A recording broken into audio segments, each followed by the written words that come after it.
My name is Pam Ellier, and I'm co-owner of History for Hire along with my husband Jim Ellier. We started this company 27 years ago out of our living room in Hollywood. The very first film we ever did was Platoon, and which is now a great and glorious film in retrospect. But at the time, the film really was kind of a throwaway film. Nobody knew it was going to be as big as it is. What we do is we offer three-dimensional goods. In the museum industry, they call it material culture, but we call it props, to populate the sets for films and TV shows and commercials and music videos.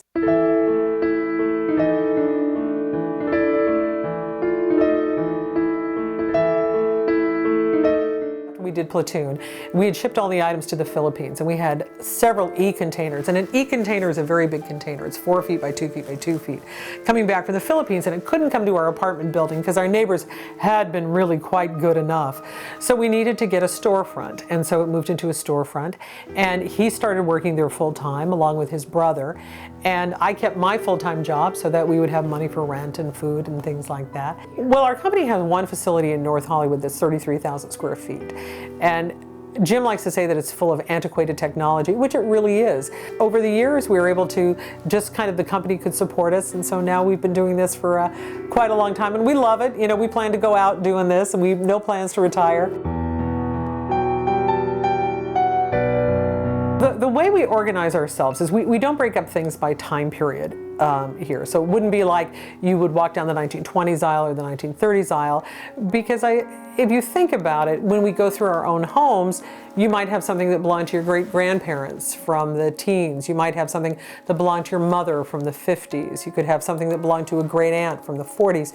You're going to carry things from many different time periods. So we organize our stock by what it is. We have a huge music department, an office section, a lot of military props, motion picture, TV, cameras. Now my staff that works here, we have 13 full-time people. We have a full-time graphic artist who, besides creating some fabulous graphics for projects, also does a lot of graphics for us internally. We have a business person who handles our accounting and, you know, whatever relationships we have to have with other tax entities. We have 3 salespeople who tend to specialize. They'll be very knowledgeable in a certain area. So one's very knowledgeable in music, one's very knowledgeable in motion picture, and the other in military items. We have a custom shop which has 4 people, and they are constantly repairing the items we have or bringing them up to the level that we can use them as rental items. But the other positions I have too is I have 2 people that work in our display/returns department. They check everything that comes in to make sure it's in good order and can be restocked, or it goes back to the shop. Well, what I do is that prop masters and set decorators come to my department when the script they're working on has specific descriptions of commercial products that need to be printed, like magazines, newspapers, any kind of commercial product. This is the shop. We have a bunch of tools and old broken things here that we have to repair along the lines. Typical work days, usually we'll have an assignment to do. Construct a camera like the one behind me, because that's basically my job, is to make something. If we get something broken, try to make parts and fix it if we don't really have like the real parts. For instance, that camera back there, we needed to make the lens that's on it. The lens that we had was actually in pieces, and so that's a piecemeal lens. It's not a real lens, but it gives the effect. I do whatever they need me to do, from working in the graphics department to stocking the shelves. I've designed some elements for, or displays I should say, for the different departments. I did that over in the guitar section and in the Western section also. In this case, we have a new room we're calling the Gold Room for the prop masters to come in and pick, you know, the best things out. The Western section was, with the amount of people that come through here, it gets really messed up, and it's up to me to find it back to its home, you know, whatever it is. And also to make a little display, just like you would at a department store type of thing. A lot of times I'll put saddles and different things together. There's a general store over there, so put a lot of quilts and washboards and things like that together. I work in the returns department, which means when props go out props go out on rental, they come back, and this department makes sure they can come back in good condition and everything comes back so nothing gets lost. And then we put it back on the shelf. I am in charge of whatever Jim and Pam need. That's my primary role, is taking care of what they need done, as I'm technically their administrative assistant. I also do all the accounts receivable here. I also set up all the accounts. And since we got our new inventory system, I'm IT on the inventory system. I'm IT on the new Rental Tracker Pro program that we're on. One of the titles that I have is sales coordinator, which I help the salesman with coordinating lunches, coordinating staffing. If one salesman's more busy than the other, I'll try to direct clients to the salesman that's available, or help them out myself if I need to. If I need to. I also do all the ordering of supplies and all the boxes, the sodas and waters and all the paper and printing equipment and everything. So for a lot of stuff.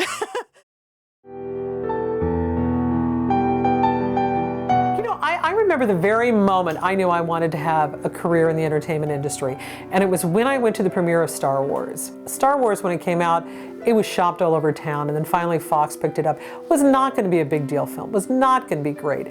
And I remember going and sitting behind Carrie Fisher, and every time she was on screen, she kept going, "Oh, I'm so horrible, I hate my image." And I remember seeing that film and thinking, I want to make that. I want to be a part of that. Sometimes with this industry, you see something that kind of is your moment of realization as to what you want to do with the rest of your life. My realization could have been a movie, any of the movies that I've seen at the time. Anywhere from Tora, which is about World War II, to, of course, a lot of guys I know, which is Star Wars. They saw that film, and then they wanted to be filmmakers after that.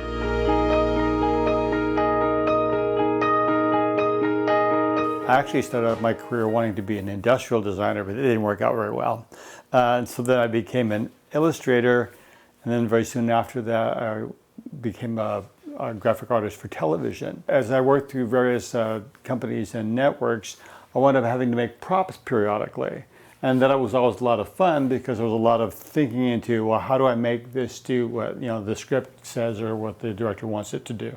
I got into working at a prop shop because I actually worked on set in the prop department for TV and films for about 5 years. I went into a bunch of different departments, ended up in the props department, and I decided that a more regular time schedule was more appealing, so I ended up getting sort of a regular job, 8 to 6 hours, but I still get to work in the movie business, so it's a lot of fun. I ended up going to Art Center College of Design in Pasadena. The problem with Art Center was it was offered as a more commercial school, so they were into advertising, so the director of the film department was a commercial director. Anything over 30 seconds lost his attention, unfortunately, so we had to struggle to try to make longer projects. They looked good, they were slick, but after 30 seconds, like, okay, so what else you got? After Art Center bounced around, I ended up at Disney for 5 years in the editorial department. Did still photography for Married with Children. Pitched one of the ideas, and they actually bought it and turned it into one of the shows, which I still see residuals for, except they're probably about 50 cents a show now. After that, odd and end jobs. One of them was working over at Sammy's Camera in charge of their grip department. Both my husband and I went to Art Center College of Design. I have a degree in fine arts for photography. He has a degree with honors in graphics. I worked somewhat as a photographer, but mostly I worked for advertising agencies. And my husband, Jim, was a very famous courtroom artist and worked for a lot of network news shows. Well, I have a background in commercial art. I'm an illustrator by trade, but because of the economy and whatever, it's just in my particular field, of which was storyboarding, it's all gone either computers or I'm old school, so I'm just finding extra work where I can. The most challenging part is probably that deadlines have become shorter and they require products faster. Computerization of everything has made the communication faster, but the idea that it was going to shorten the work week was a total folly, in that it just gives people more choices now, and that has expanded the need for things, and people like to look at more choices, which then cuts away from your production time. And if you've got a project or a product that is particularly problematical. I did it once for the movie Wind Talkers. The script called for chocolate, and it required that the chocolate bars be a specific size. Then they had to be wrapped in wax paper, wrapped in craft paper, and then dipped into wax. So I had to recreate that entire process. We happened to have a World War II chocolate tin. So I had to melt the chocolate bars, re-pour them into the tin mold, then wrap them, and then print out the correct labels. And then I was terrified of dipping them in wax at that point, because I was afraid that, well, the wax would undo both the ink and the glue, and I would put it in, it would just fall apart once you dipped it in the wax. So we used paraffin instead because it cooled so much quicker. And luckily that made the product. One of the challenges that our company faces when we think about how long we're going to be around, right now we're going through and updating our company. There were certain props and certain items that we've carried that we've decided to no longer carry. It used to be that you could carry some items that, they were kind of okay and maybe not in the best condition, but now that things are high def, everything has to be so sharp and so pristine, you can't do that anymore. Plus, directors are very, very creative these days, and they ask for a greater deal of functionality.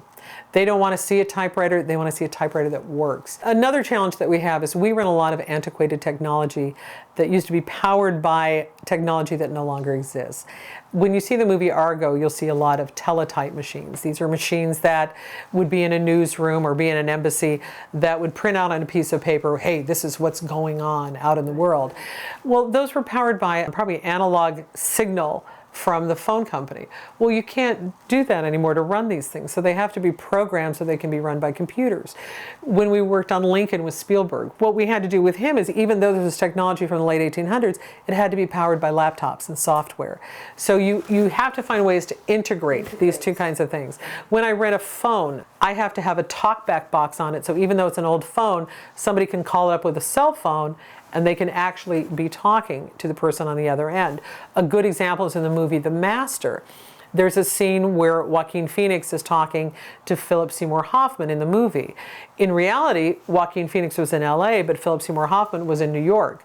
So I had to have a period phone that Philip Seymour Hoffman could call so he could talk to Joaquin, so they could have this great scene of the two of them on a phone. The more functional you make something and the more realistic, the better job the actor can deliver. Every film is brand new, and a lot of times you'll be making movies that you've never made before. I mean, when we did Titanic, we'd never made a Titanic movie, the one with James Cameron. Now we've made 2 Titanic movies. We can do that in our sleep. But I remember we were working on a film that was filming down in Antarctica about Sir Edward Shackleton's adventures down there, and we needed special props for it. And he, of course, is British, and I contacted my friend who does all the Harry Potter movies. She helped us do research. She helped us get the props. So we had things perfect for that time period. Well, it's hard to do a movie in Antarctica. You know, they had based a certain schedule that was going to be X amount of days. There was a huge snowstorm in Antarctica. Go figure, who would have thought that, right? And then it was being shot on IMAX. So the IMAX camera got stuck in Argentina because the government thought it was a nuclear device, and so they wouldn't release it. So you have more time going on for that. And then they get down there and they outfit the props, you know, down in Antarctica. They put them on a little boat that's being carried behind the big boat, and then the boat sinks. So now in Antarctica, you have props at the bottom of the ocean that are from the original adventure and props from the movie. And we keep waiting around for that day that there's some big auction and they say, here's this original pocket watch that was down there, you know, when Shackleton was, and it's engraved HFH on the back, which is how we engrave things, and it's going to be from us. So we always find it hilarious when people will look at things and they'll think it's real history, but it's history for hire history. One of the things about our shop is that I think people think, oh, you go to yard sales, you get great stuff, or you go to Goodwill, and then you just rent it out. You can't do that. So many things when we bring in here, we have to put them in the shop for a great deal of time to get them up and running. One of the reasons being is we have to make it safe for set. So I may buy an old 5K movie light, but it has asbestos. So we have to have the asbestos taken out. It has to be powder coated. It has to have new electronics in it. I'll get a projector to project 16mm film. Maybe they don't make the bulbs anymore. I have to locate those bulbs, make sure I have backups, and make sure I have supplies. So very, very involved. My typical client is going to be a stylist or a production designer. a set decorator or a prop master. And these are the people who make the end choices about what's going to be on screen that people will see. It has a lot to do really with social anthropology. Let's take a TV show, which is maybe 30 minutes to an hour. That's all the time you have to tell your audience all about those characters. So every single thing you put in front of the camera in frame has got to have something that's going to move the storyline or give you some exposition about that character. It's all script driven. It depends on what the writer wrote. We often carry a backstock of antique products that we could reproduce. We'll have to have reference books that we can then scan and create the product from the reference. Or with television, they need products that they don't have to worry about the legal clearance of. So then in that case, we actually design products that are not a brand name that they can use in the production. Just this morning, I got a request for 1960s cereal boxes for a TV production, because once again, the production schedule is so brief that they don't have time to go to General Foods or Kellogg's or whomever and attempt to get clearance. You only use cereal or corn flakes, something very generic, but they needed to design it so it looks like a commercial box, even so that the viewer is never aware that it doesn't really have a brand name on it. A lot of skills that my dad gave me, growing up. He's very client oriented. I have to drop whatever I'm doing to help whoever's right by me. So whether it's a client, whether it's a salesman, whether it's Pam or Jim, whether it's Gary in the shop or Richard in graphics needing me to take care of something, I need to be able to put aside what I'm working on, take care of what they need to, and then get back to what I was doing beforehand. So it's a lot of multitasking. Pam always likes me to be here when she's not. So it's interesting. I'm actually going on my first vacation in a couple of years in 2 weeks, and I'm a little nervous about leaving because one of Pam's comments was, "Can we call you if we have a question?"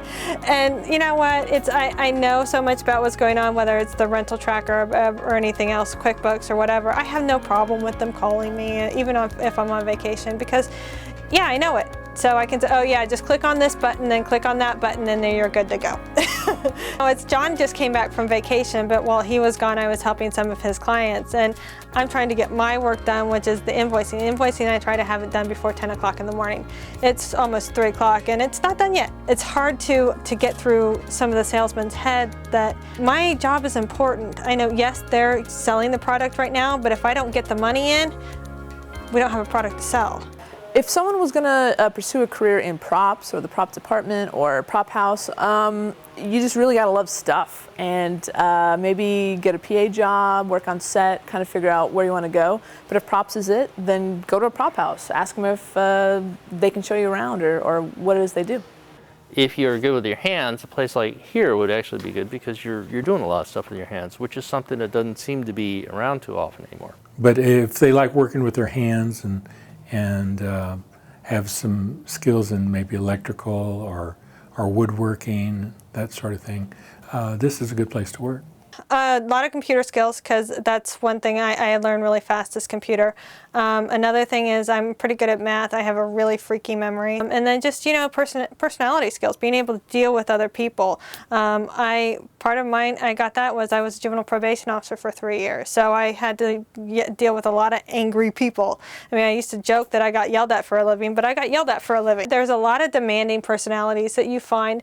You end up loving those people but it's like, it's at that point in time, they're the most important person in the world, and that's fine because they're the client. So, they are the most important person in the world. I'm giving them a product that I want them to come back. Definitely go to college.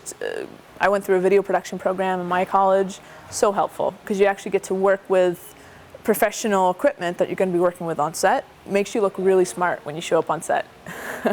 So I would say become an art director, prop master, that type of thing. I was brought up in the LA Unified Schools District where we actually had shop. They don't have shop anymore. The graphics class in high school is now all computers. They don't even have a darkroom anymore. Half the stuff I know how to do around here, I learned like in high school and junior high school, in shop. Junior college systems, they still have shops. I know Glendale College does, and I know that LA Trade Tech is a great program out there. Skill you really need is to be observant. It's the detail in a movie or a television prop that will make it credible to the viewer. I've seen bad examples of products made for television and movies where it's just a beer label and all it says on it is beer, and there's a picture of a mug, and they've called it a day. But of course, that's not what a beer label looks like in the commercial world.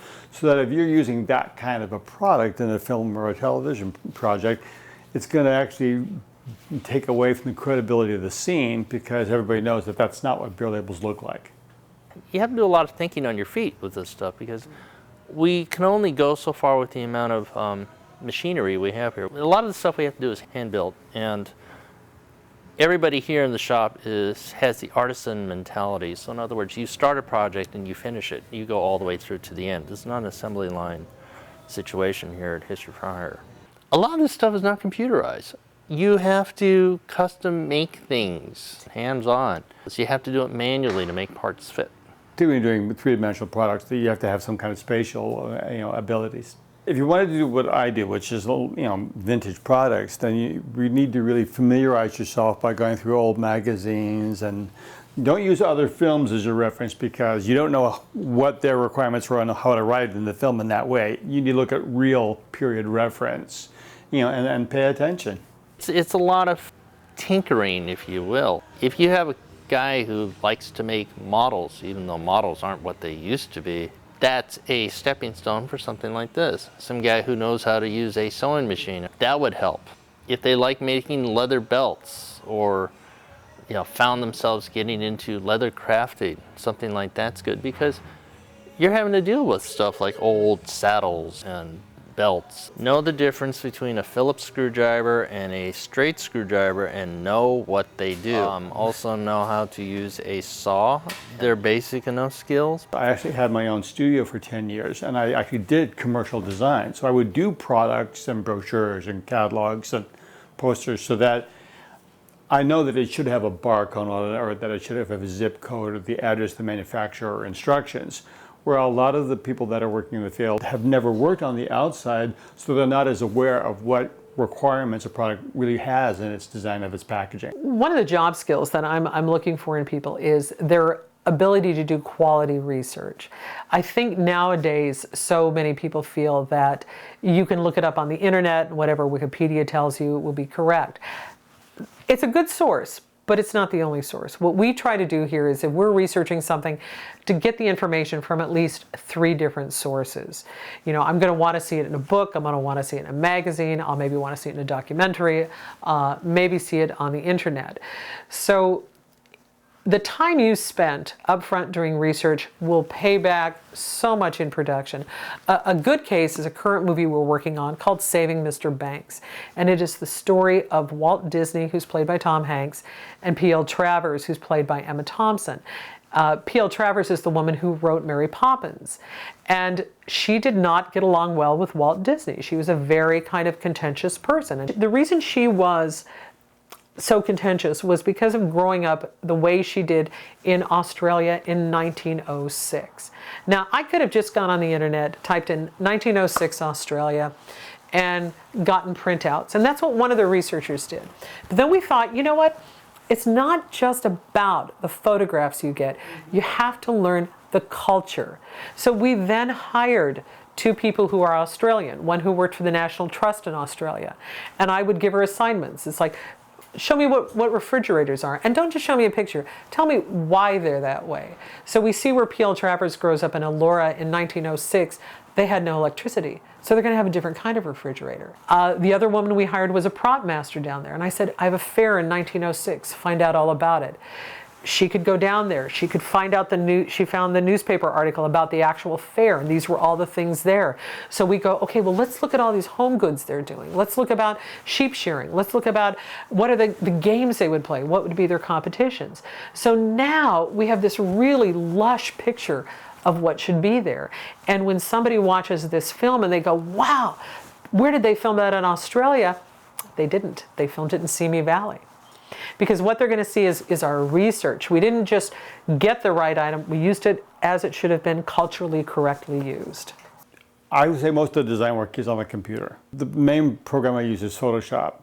Because if I have an older box, it's usually yellowed or torn, or parts are missing, so that you have to essentially restore it digitally And then from there, then you go ahead and you print it. Very often you'll get a product that no longer is made, and they'll want to put a current product in it, so that you have to deal with changing the size or the size relationship of the box in order to accommodate a modern product. So that it isn't enough just to scan it and recreate it. You very often have to alter it so that it fits on a modern product. I don't necessarily have an intern come in and create a prop to go in front of the camera because there's a lot at stake. But I do remember doing a movie years ago called Mrs. Santa Claus, and I had a young girl here who was 18 years old on a summer job. And in the movie, they wanted to have a scene of all these women walking with their signs down the street saying, I think it was, "We want to vote, we want to get out of the house." And I had spent a lot of money to have these signs printed up in period writing. And she was here, and I thought, let me have her make 10 signs. And I just gave her paint, and I said, just paint whatever. And she did it. They were cute, and I thought, oh, they'll never use them. So when it was filming at Universal, I said, hey, let's go down to the set and see what happened. They used every one of her signs, and they did not use my signs. And I was amazed. I'm here since an 18-year-old that had better gut feeling for what they wanted than for me. So, I've since learned to humble myself a little bit. But she was over the moon, that everybody picked her stuff and not mine. I think one of the problems I have is you do things for a long time, and you're a professional, and your professionalism kicks in, and you sometimes forget, wait a minute, I'm making a prop for somebody who should be at home painting it out herself because she's going to go out that night. It's not somebody who's going to have access to the expensive printer down the street. The biggest difficulty I have with young people coming in here and applying is that you have to have some kind of work experience. I don't care if what it is, if you had a paper route, if you cleaned gutters, if you changed oil in cars, if you worked at McDonald's. I have to see something on your resume, and you're not going to have a lot on your resume, that tells me you know how to show up to work on time, you know how to hold a job for X length of time, and something that tells me that you know how to be a responsible person and you know how to listen and take instruction. The stakes are too high here. We work too fast. There can't be a lot of training time because you're going to work on a project that's going out right now. There's no pretend projects. You don't have to have a college degree. A lot of my people don't. I do want you to have a high school degree, and it could be a GED. One of the guys here got his high school degree in the Navy, because he went in the Navy at 17. It has to be something that shows that you have commitment, that you have follow through, that you set a goal, and that you achieve that goal. Mm-hmm. I don't have time to babysit people and to help walk them through it. And I'm not going to be touchy-feely, I'm your mama, I'm going to want you to be happy. It's like our feeling here is get happy or get out. So, you show up and you do your job, and if you do a good job, we'll invite you back again. And then we'll keep inviting you back again. And then maybe we'll send you on location, and maybe we'll give you really interesting films to do, but you're going to earn it every step of the way. I get a lot of people who send me resumes, and I always respond to every single resume. I'll only call people in for interviews if there's an actual position open. I've hired people I hired somebody when I was at my vet, and I had my cat was sick, and somebody was coming out, and I was talking to her while I was waiting, and I said, why don't you come work for me for a few days? Because that's really how I try somebody out. You have to work with a team, so I'll bring them in for a little while. She's been with us for 7 years. When I started out at History for Hire, I met Pam at the vet. Pam basically told me that I got the job because I cared about something more than myself. That I was taking the time out of my day, because it was the middle of the afternoon, to take care of my cat to the vet because something wasn't right. So I started working for Jim on his book. And then Pam's like, I'm going on vacation. I need you to do this for me. Can you learn the inventory system for me? So she was gone for 2 weeks and never took it back. So I continued to do more and more. And it was just, I worked my way to getting all this responsibility. And it's a trust thing, I think. It's especially because I do all the deposits. I handle all the money that comes in. I built it over a 4-year period of time. The only drawback, I found that with working with interns, the way some of the schools prepare them now, is that you ask them if they can design on a computer, and What they do is that they're familiar with programs. They're not familiar with designing conventionally and then making the computer do it as they need to do. Like I had an assistant for a while who used Photoshop a lot, and I found out after a while that every design problem I gave them wound up looking the same. And I said, well, why do you do that? He goes, well, because there's this button here for putting a drop shadow on it, and so I always use it. It's like, well, not everything requires a drop shadow. How is it appropriate to the script and the story? They were letting the program design the product. They weren't designing it themselves with how you need to design a product. We have some high school students come through here. We show them a telephone, and the first question that came up was, what's that round thing on the front of the phone? But the holes in it. You have another student come by, we show them editing systems, like the old-fashioned Moviola editing system. It's just this big old green thing where the film runs through it, and the first question was, what program does it use? It uses a program. You put the film here, you put the sound here.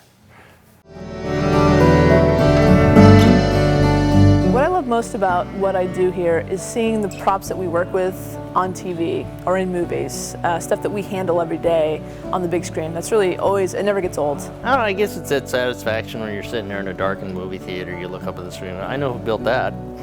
When you get a camera that comes in pieces like the one behind me and you put it together so it actually looks like the real camera, that's pretty satisfying. One thing that makes me like my job is I'm a very big fan of film history. So being able to work in movies, kind of puts me in a long line of people who've worked in this industry for many years, and I'm thrilled to do that.